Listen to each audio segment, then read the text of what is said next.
আসসালামু আলাইকুম। আজকে জরুরি কাজে গিয়েছিলাম আমাদের উপজেলা চাটমোহর, আর আমার সাথে ছিল আমার ছোট ভাই অনিক, আর আমার সঙ্গের সাথী হচ্ছে আমার বিষের বোতল, মানে আমার মোটরসাইকেলকে আমি বিষের বোতল নামে ডাকি। কাজ শেষ করে ফেরার পথে দেখতে পেলাম যে রাস্তার মানে রাস্তার সাথে এবং মাঠের মধ্যে একটি হাঁসের খামার, আর এই হাঁসের খামার দেখে আমি একটু দাঁড়িয়ে গেলাম। মানে আমি দেখতেছিলাম আসলে কিভাবে এটা লালন পালন করতে। সামনে যেহেতু বাণিজ্যিকভাবে হাঁস লালন পালন শুরু করব, সেই জন্য আমার কিন্তু অনেক বেশি অভিজ্ঞতা প্রয়োজন। ইনশাল্লাহ অনেক বড় স্বপ্ন নিয়ে মাঠে নেমেছি সেই স্বপ্নগুলো পূরণ করার জন্য। তবে স্বপ্নগুলো পূরণ করতে হলে আপনাকে প্রচুর পরিমাণে খাটতে হবে। রোদ, বৃষ্টি, শীত সবকিছুকে অপেক্ষা করে আপনাকে সশরীরে খাটতে হবে। এই হাঁসগুলো তোলার আগে আমার অনেক আগের থেকে 3টা হাঁস ছিল।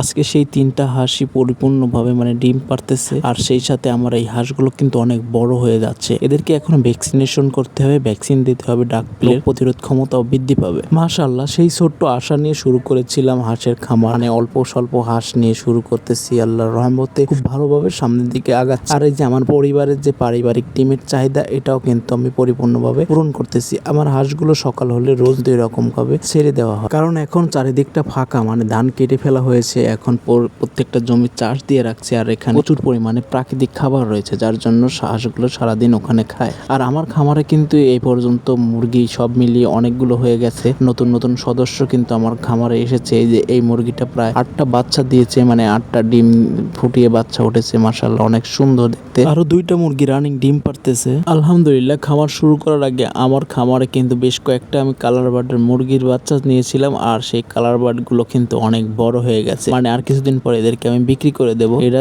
কিন্তু দেখতে অনেকটা সুন্দর, আর এদের গায়ে কিন্তু মাংস প্রচুর পরিমাণে হয়। 3টা ছোট ছোট মুরগির বাচ্চা ছিল, সেগুলো আজকে অনেকটা বড় হয়ে গেছে। মানে এখন যদি বিক্রি করে দেয় ভালো একটা টাকা বিক্রি করা যাবে। যদিও আমি ওগুলোকে বিক্রি করব না, মানে ওগুলোকে এখন মা মুরগি বানিয়ে ফেলবো। মানে আস্তে আস্তে চক্রবৃদ্ধি হারে আমার খামারে যেন মুরগির বাচ্চা দিয়ে ভরে যায় এবং মা মুরগি যেন ভরে যায়। আমি আজ থেকে প্রায় এক বছর পরে আমি এই মুরগিগুলো সেল শুরু করবো, মানে দেশি মুরগিগুলো 1 বছর পরে সেল দেওয়া শুরু করবো। আপনারা সবাই আমার এবং আমার খামারের জন্য দোয়া করবেন, আমি যেন এখানে সফলতা অর্জন করতে পারি। তো ধন্যবাদ সবাইকে, ভালো থাকবেন।